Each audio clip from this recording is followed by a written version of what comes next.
Halo, selamat pagi. Jumpa lagi di Berita Padang bersama saya Afri Meriana. Sejumlah berita aktual dan menarik akan kami sajikan untuk Anda. Berikut 3 berita utama pagi ini.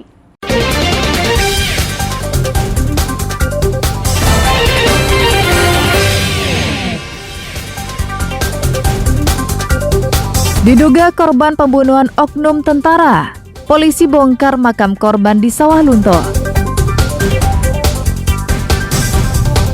Aparat Kodim 0310 Sawah Lunto Sijunjung Darmasraya tangkap seorang pengedar sabu-sabu bersenjata api.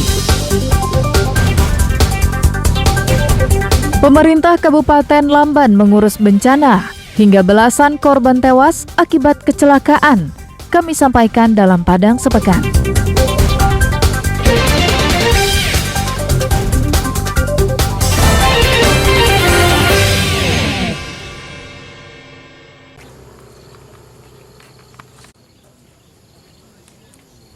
Kasus pembunuhan seorang pemuda dari Nias, Sumatera Utara.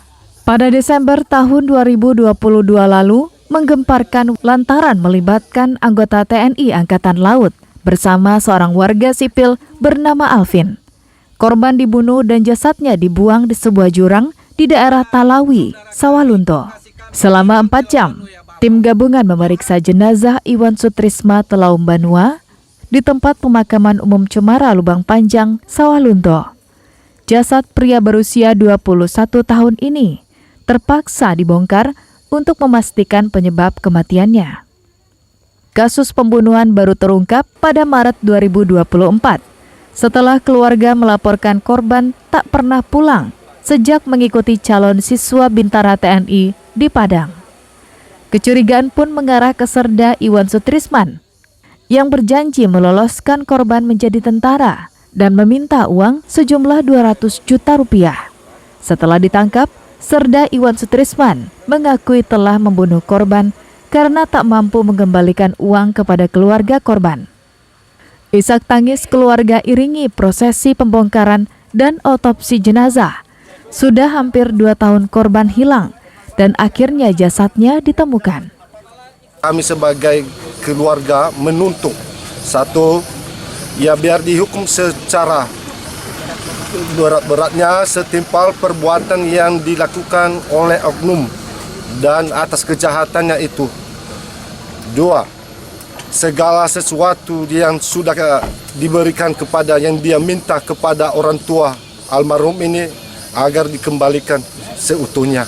Pembongkaran makam ini dilakukan oleh tim gabungan DFI dan Dokes Mabes Polri dan Polda Sumbar serta Polres Sawah Lunto. Yang bertujuan untuk identifikasi dan itu sudah kami ambil untuk tulang dari bongkar jenazah, dan kemudian tadi juga sudah kita ambil sampel dari keluarganya, yaitu dari bapaknya dan dari abangnya. Dan ini setelah ini sampel ini akan kita bawa ke lab DNA Pusdonkes di Jakarta. Dan nanti untuk hasilnya perkiraan adalah 1-2 minggu. Jasad korban pembunuhan telah diserahkan ke pihak keluarga dan dibawa ke kampung halamannya di Nias, Sumatera Utara. Eko Pangestu melaporkan dari Sawah Lunto.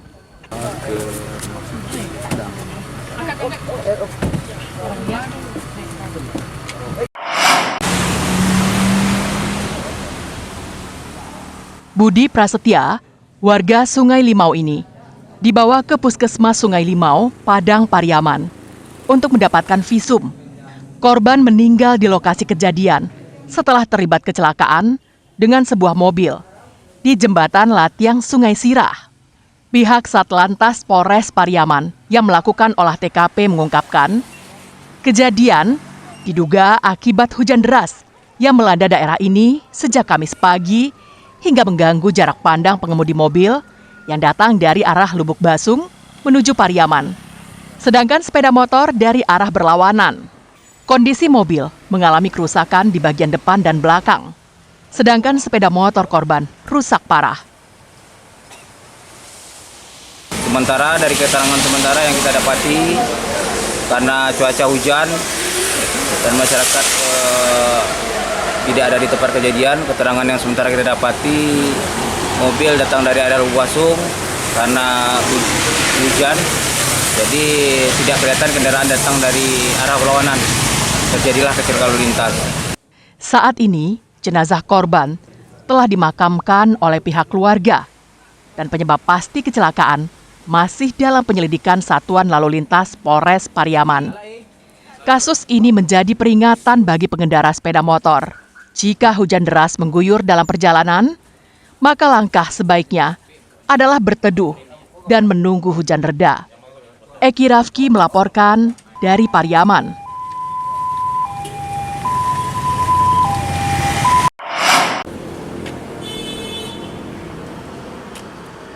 Satreskrim Polres Pariaman terus memeriksa secara intensif terhadap tersangka Dedi Akbar, pelaku pembunuhan yang menyebabkan meninggalnya seorang balita di Desa Marunggi, Kecamatan Pariaman Selatan.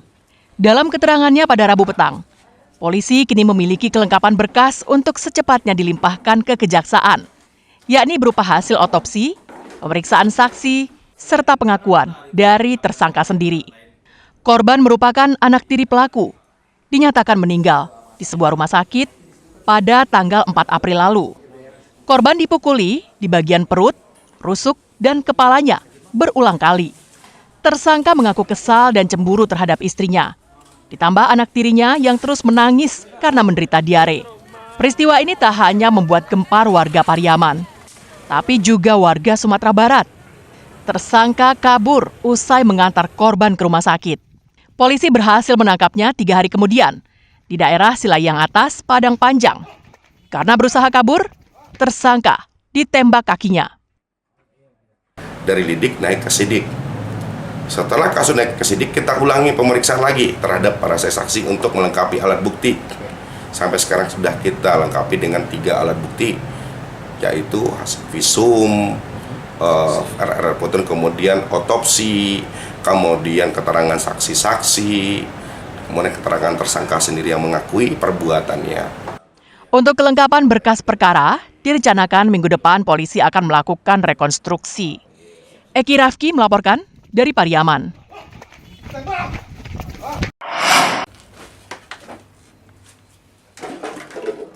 Sampah plastik tak selalu terbuang sia-sia. Setidaknya, begitulah yang dilakukan oleh seorang pemuda kreatif di Padang.